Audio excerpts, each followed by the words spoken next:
Hi everyone. So I'm still here in Toronto. A lot of people from Zimbabwe are connecting with me, so you never know. I might land up there soon or one of these days at one of the schools. That would be nice for me.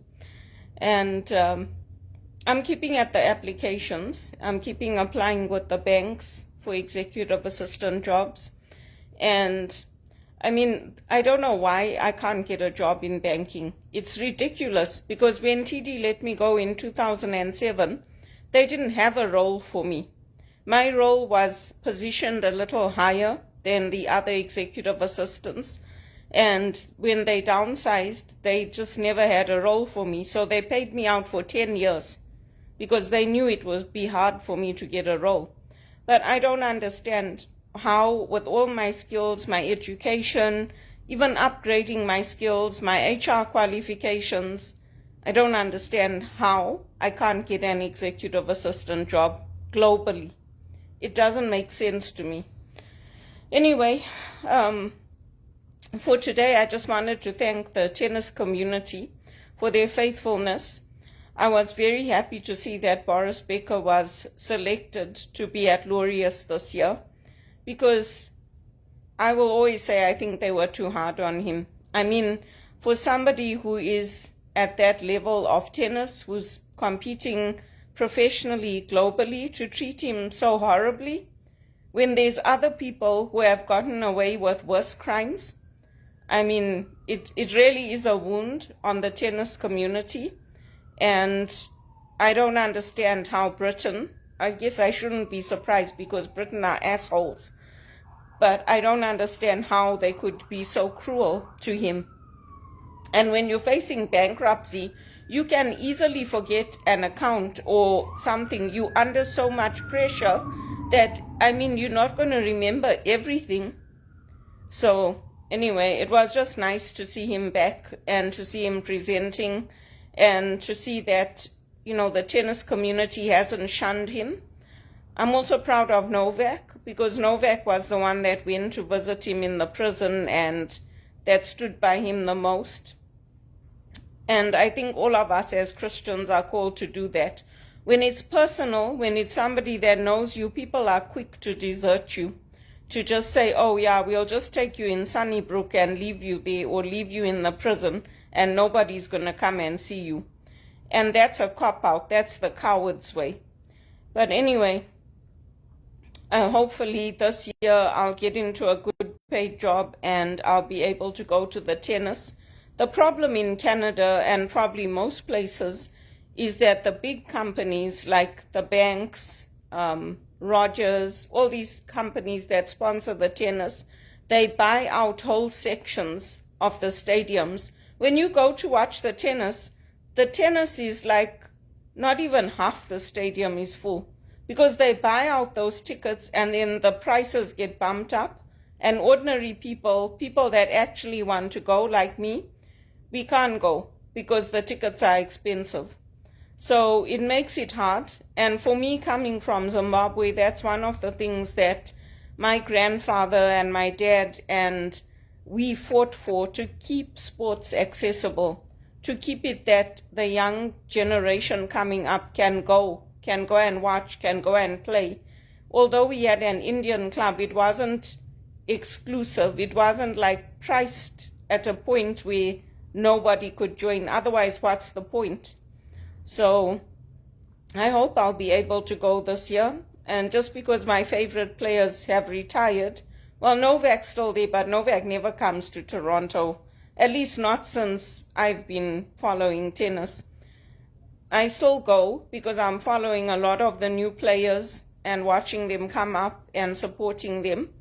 So if I had the opportunity to see Novak play, of course I would take it and I would go. And Rafa and Roger Federer. But they retired now, so if they do play, it will probably be like a showcase game.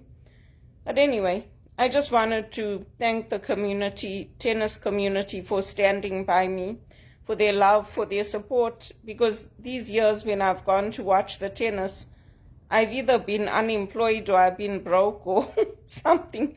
So it's nice of them. Belinda Bencic knows me, Casper Ruud knows me, many of the players know me, our Canadian tennis players know me.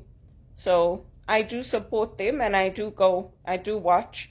With Andy's match, I was very, very lucky, very blessed, because I called them when they opened up the ticket sales and I said to them, I want to see him play. They're like, oh, we don't know when he's going to play. Like, we'll call you back as soon as we know. So that's how I got to go and see him. Because when it's a big name like that, the tickets get sold out very quickly. So yeah, it's nice for me. It's nice to go and watch. I can't play tennis anymore because I had a problem with my knees. But I do go and watch. I used to play badminton, tennis, field hockey, all the sports. That's what I miss about the schools in Zimbabwe. And here it's almost impossible. I applied so many times to the Catholic District School Board. I applied as administrator, executive assistant. It's very hard to get into anything. So if they need people in Zimbabwe, they should take me, because I really love our schooling system. And I've been following them from here for a long, long time. All these schools in Harare, Peterhouse, all of them. I like the schools in Zimbabwe and I like our standards. I like the fact that it's compulsory for children to participate in all the sports and to be active. So if I get an opportunity to go back and to work in the schools, obviously I'm going to go. In the meantime, I am applying for jobs here, but I don't know why the banks are not hiring me. That's all I can say. I really have no idea, because I have got a solid reputation in banking. I come highly recommended, and people like me in the banking industry. I don't want to go to America. I cannot stomach the Americans. I cannot take being dictated to, and I can't handle their culture. It's too much for me. When I was younger, yeah, there was all that glitz and glam and appeal and all that. Now I don't like it. I don't like it. It's like Disneyland. You have to keep it reinventing yourself. So, yeah, I don't want to go to America, and I don't have that ideal, that American dream. I'd rather stay here or go back to England. Ideally, go back to Zimbabwe. Because you know what? There's problems everywhere. No, not just here. And people here, at least, yeah, you get food banks. But you know what? If I was in Zimbabwe, I wouldn't starve. People would make a plan and get together. I wouldn't starve. So it's not the end of the world. It would be very hopeful for me to go back to Zimbabwe, because there's a lot of things I enjoy about it. I enjoy the country. I enjoy Vic Falls, Kariba. I loved it growing up there. I enjoyed it. And to me, it doesn't matter if there's family there or there's no family there. I make friends. I lived in South Africa with no family there. I lived in England without any family around me. You make friends and you carry on. It's not the end of the world. And a lot of places now, a lot of countries are investing in Africa, because over here in all these countries, they're too worried about money. They don't want to have children. They don't want to, to get married. So obviously the African population is going to become dominant and it's going to take over. Why? Because people are selfish, that's why. And I know what it's like. You're going through hell here. There's no supports in place. There's nothing. So how are you going to start a family? How are you going to get married? How are you even going to go out and date and socialize?